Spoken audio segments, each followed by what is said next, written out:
जय हिंद प्यारे दोस्तों, आप सभी का आपके अपने हाइड्रेटेड कोचिंग सेंटर में स्वागत है। मैं उम्मीद करता हूं आप सभी अच्छे और बेहतरीन होंगे। यह आज का वीडियो उन सभी बच्चे के लिए है जिसने रेलवे का CBT 1 और CBT 2 पास करके और साइको टेस्ट भी पास कर लिया। अब बच गया केवल डॉक्यूमेंट्स वेरिफिकेशन और मेडिकल।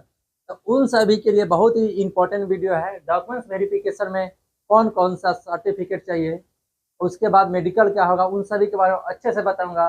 बस जो भी डॉक्यूमेंट्स लगेगा उन सभी को अगर है तो सभी को अच्छे से बना के सभी को रख लेना है।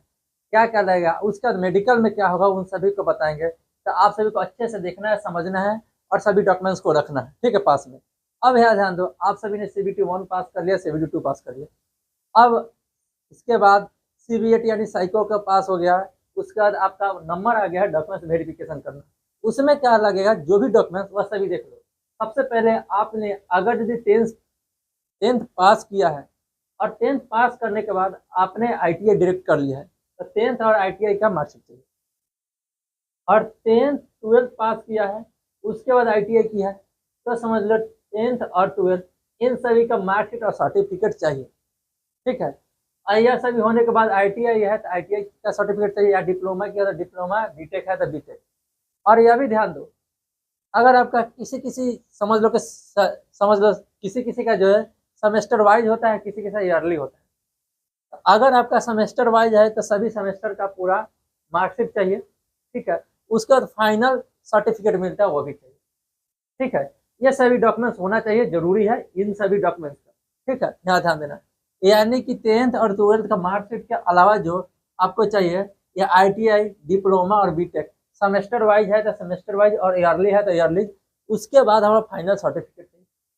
इन सभी के बाद क्या चाहिए वह ध्यान देना, कास्ट सर्टिफिकेट, वो भी केंद्र सरकार द्वारा, और 6 माह से अधिक पुराना नहीं होना चाहिए। कास्ट सर्टिफिकेट भी चाहिए और 6 माह से अधिक पुराना नहीं होना चाहिए, ये भी ध्यान रखना है। इन सभी के बाद मार्कशीट के बाद क्या होगा, अगर यदि आपके पास आधार कार्ड है तो आधार कार्ड तो चाहिए।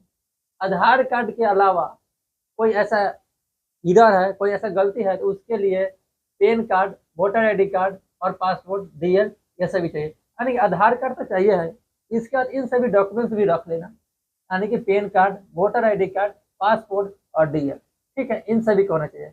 और देखो नेक्स्ट क्या है, 5 मूल निवास प्रमाण पत्र होना चाहिए। इन सभी का मूल निवास प्रमाण पत्र होना चाहिए, ठीक है, यानी कहाँ का डोमिसाइल सर्टिफिकेट।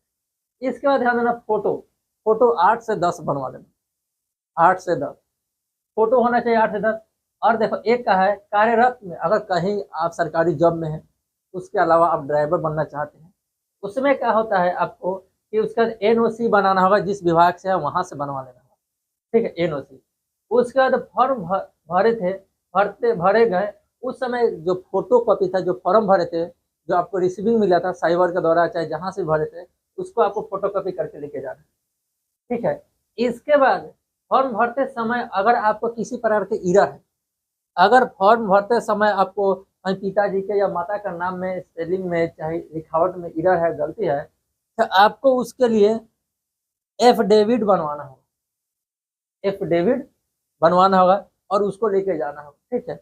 उसके बाद यहाँ सब इन सभी हो जाएगा। तो आपको का फॉर्म भरे थे उस समय आपको छूट मिला था, ठीक है, फॉर्म भरते समय, उसके लिए आर्थिक रूप से जो पिछड़े वर्ग के हैं उसको छूट मिला था कुछ, उस छूट के आधार पे आपको इनकम सर्टिफिकेट है, मैंने आय सर्टिफिकेट चाहिए, या BPL कार्ड या सभी अन्य हो, यह सभी होना चाहिए डॉक्यूमेंट्स वेरिफिकेशन के लिए।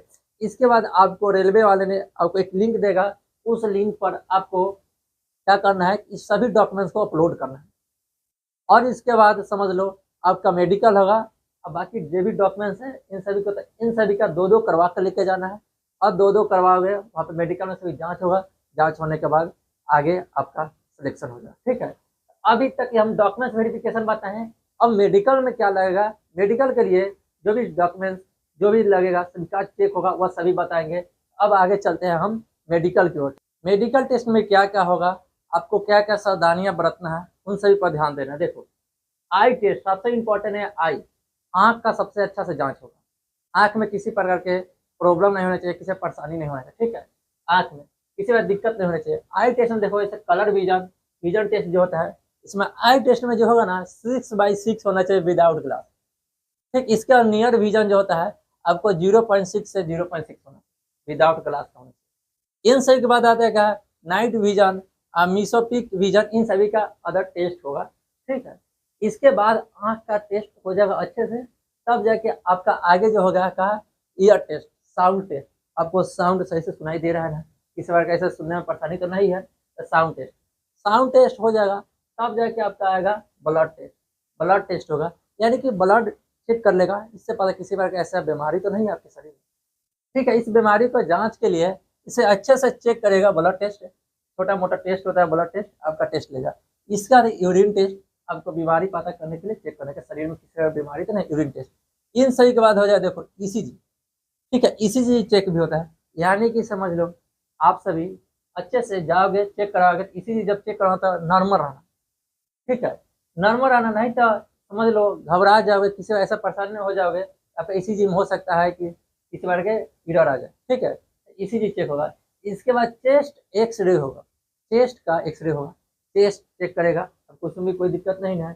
उसके बाद पल्स होता है, पाइल्स, उसके बाद का हार्ट बीट, इन सभी का अच्छे से चेक करके तब जाके आपका पूरा फाइनल सिलेक्शन होगा।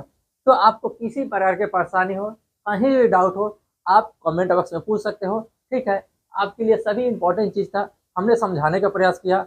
आपको किसी बार डाउट होगा तो जरूर बताना।